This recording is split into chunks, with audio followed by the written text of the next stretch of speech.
Bueno, y ahora vamos a tratar un tema de extrema importancia, la similitud entre Venezuela y México.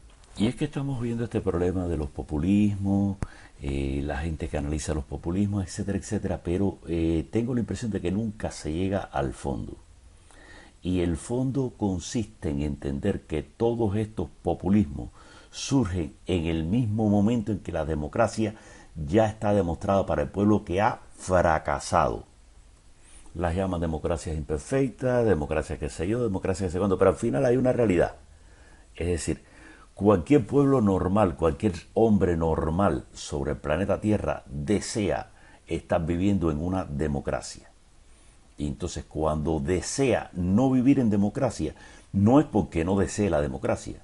Lo que no desea es la democracia con corrupción galopante en la que terminan casi todas estas democracias fallidas que conocemos.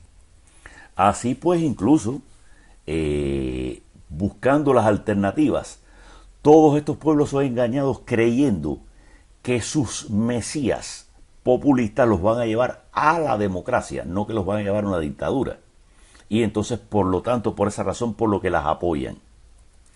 Y es ahí cuando estos populistas se encaraman y triunfan en sus objetivos. Así es que se produce la cosa en esa cadencia y en esa secuencia específica. Nunca de otra forma. Vamos a ver aquí un pequeño segmento de este interesantísimo documental analizando cómo fue que Chávez llegó al poder para entender cómo es que se produce este mismo proceso en todas las democracias corruptas que terminan en dictadura.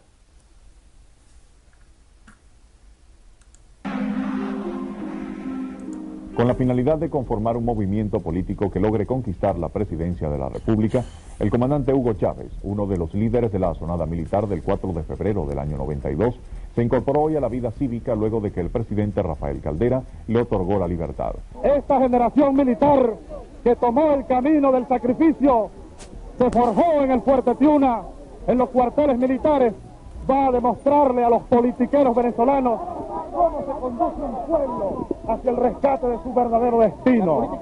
Le dieron un sobreseguimiento a los golpistas y ni un solo venezolano levantó su voz. Eso es un indicador de que no sabíamos lo que era la democracia. Las democracias se defienden con uñas y dientes. El movimiento bolivariano revolucionario 200 va a la calle, a la carga, a tomar el poder político en Venezuela.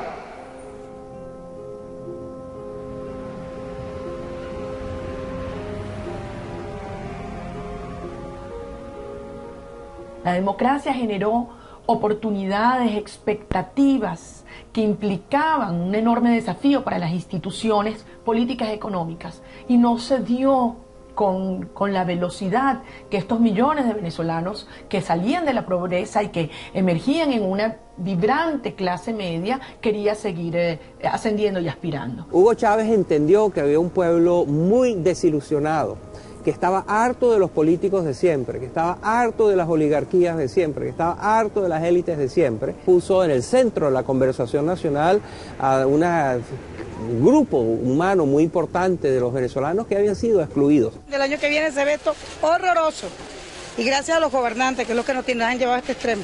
Bueno, yo creo que será más caro todo, porque imagínense cómo está la situación, todo será peor. Venezuela vivía en democracia. Una democracia imperfecta como en cualquier país, pero también con grandes avances en su infraestructura y en su cultura, incluso en el plano económico y político. El problema que sacudía a Venezuela era de otra índole. El problema era moral.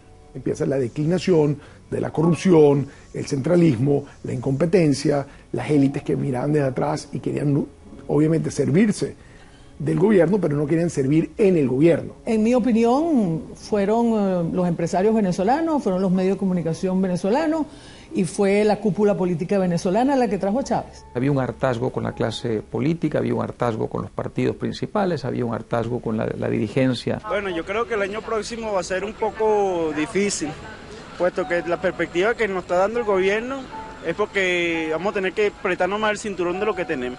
Venezuela padeció momentos críticos de corrupción en el pasado. Quedó una tierra fértil para que llegara un Mesías. Chávez logró comunicarse directamente con el pueblo venezolano. Chávez es el hombre hombre que realmente nos va a ayudar a llevar la democracia como tiene que ser. Que es el hombre que estamos esperando para que transforme nuestra patria. Las grandes causas que traen a Chávez son las mismas que en todos estos regímenes, y es que la democracia, que siempre, en casi todos los casos, tiene una presencia previa. La República del Weimar precede a Hitler, el presidencialismo italiano precede a Mussolini. Sí, hay una presencia, una democracia previa. Esa democracia previa no lleva el liberalismo, el individualismo a todos los rincones del país. La clase política no había entendido que la democracia hay que alimentarla, hay que cultivarla, hay que cuidarla permanentemente. Comenzó a decaer. Esos 40 años de democracia fueron los primeros y los únicos 40 años en los que Venezuela estuvo gobernada por civiles.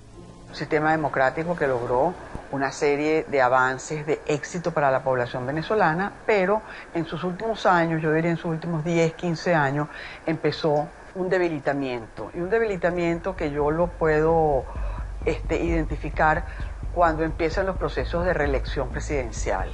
Eso castró el futuro y la modernización de la democracia al truncar las nuevas generaciones que pudieran ascender a dirigir las distintas organizaciones políticas. La gente se cansó. El chavismo llega, creo que por un desgaste de la clase política, sabiendo que en muchos de nuestros países lo que tuvimos durante muchos años fue el bipartidismo. Lo cual lleva a la gente en muchos países a buscar una solución distinta, un outsider, como decimos esto.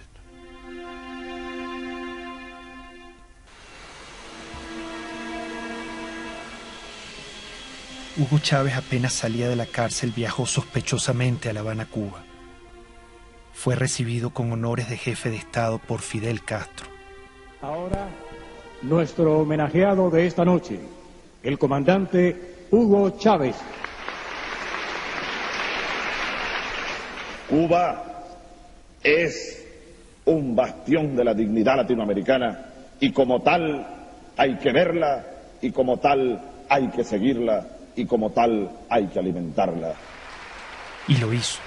Prometió extender la mano al proyecto revolucionario de Castro y usar el petróleo de Venezuela como recurso político de expansión ideológica. Un proyecto estratégico de largo plazo, en el cual los cubanos tienen y tendrían mucho que aportar, mucho que discutir con nosotros. Es un proyecto de un horizonte de 20 a 40 años. Un inmenso abrazo bolivariano para todos ustedes.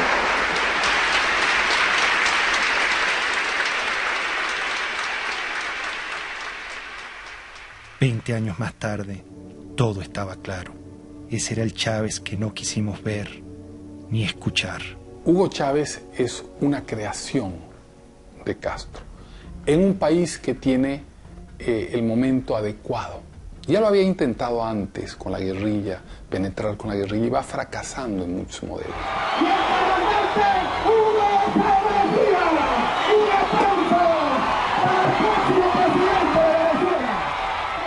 Llegó a Venezuela y se lanzó a la presidencia de la República. Recorría el país en su Volkswagen rojo para mostrar que venía del pueblo. Los venezolanos pronto olvidaron al militar asesino. Con su magnetismo y carisma, engañó intencionalmente al país. Bueno, y efectivamente esta es la tesis que queremos plantear. Señores, se habla mucho del populismo, se vuelve a repetir lo del populismo, se sigue hablando de populismo, explicaciones van y explicaciones vienen acerca de cómo el populismo trabaja, cómo penetra, etcétera, etcétera. Pero es que el origen del populismo siempre tiene un elemento común: la democracia infuncional. Ningún pueblo renuncia a la democracia, sencillamente por renunciar a ella, porque venga ningún canto de sirena ni cosa por el estilo. Todos los pueblos caen entrampados en este sistema de populismo que nos lleva a una dictadura, sencillamente porque sus democracias ya son infuncionales. Lo que pasó en Venezuela pasó a pesar de la advertencia de los cubanos de lo que les iba a pasar, pero no lo creyeron. Y no lo creyeron porque su democracia era tan infuncional que ya no creían en nada de eso. E igualmente acaba de pasar en México con López Obrador. Sencillamente no importa que se les advierta lo que pasó en Cuba, y lo que está pasando en Venezuela. Sencillamente, en México no hay una democracia, sino una narcodemocracia, es decir, un sistema completamente corrupto que el pueblo no quiere. Y entonces, en su desesperación, caen en las manos de todos estos populistas. Eso es lo que realmente hay que analizar acerca de esto. Es decir, que los populismos estos surgen solo cuando las democracias ya no sirven para nada. Y aquí es donde viene la pregunta, ¿por qué las democracias se están corrompiendo últimamente a tanta velocidad y con tanta facilidad? Señores, por el neoliberalismo. Es decir, toda una corriente internacional de desdibujar fronteras, naciones, idiosincrasias, etcétera, etcétera, ha surgido con un poder económico increíble y está intentando destruir a las naciones desde dentro. Y para destruir a las naciones desde dentro se dedican a corromper a su clase política. Una vez corrompida esa clase política, comienzan a surgir todos estos efectos colaterales que nosotros vemos que terminan destruyendo la democracia misma, la fe en las instituciones, todo lo que sencillamente un pueblo podía valorar de positivo en la democracia va siendo destruido un eslabón tras el otro hasta que la democracia no sirve para nada. Y eso, vuelvo a repetir, se debe al neoliberalismo, a esta globalización inmunda que nos quiere destruir desde dentro a todas las naciones, y en el proceso de destrucción de las naciones pues terminan en instituciones democráticas tan infuncionales que el pueblo deja de creer en ellas y prefiere cualquier cosa que no sea lo que están viendo en ese momento. Así pues, ningún análisis de esto de los populismos tiene que comenzar con el populismo mismo, sino que todos los análisis deben comenzar, si son serios, con entender qué es lo que pasa, que las democracias se están corrompiendo con tanta facilidad y están terminando en el basurero sencillamente por infuncionales. Una vez que entendamos eso es que podemos poner fin a esa forma tan descarada de destrucción desde dentro de nuestras naciones a través de la corrupción del dinero. Es decir, la democracia que quieren los pueblos no es la democracia, la mejor democracia que el dinero puede comprar. Es una democracia real que los represente. Y para que los represente, los gobiernos tienen que estar realmente electos por ese pueblo y no por el dinero que detrás los paga, y sencillamente representar permanentemente esos pueblos. Ustedes verán que no hay forma de populismo que penetre, porque si la democracia está sana, el populismo no puede surgir. En fin, volvemos a lo que ya dije. Salvemos la democracia, señores. La democracia tiene valores inmensos para las naciones, para los pueblos, pero tiene que ser una democracia legítima. Entonces, entender qué hay que hacer para que la democracia sea real es el factor fundamental. Una vez que la democracia no sea real, olvídense, los populismos son automáticos, viene automáticamente a sustituir a esa democracia y las van a sustituir permanentemente, no importa las advertencias que se le hagan, siempre va a ser lo mismo. Las democracias serán destruidas por esos populismos si previamente ya fueron destruidas por su propia corrupción interna.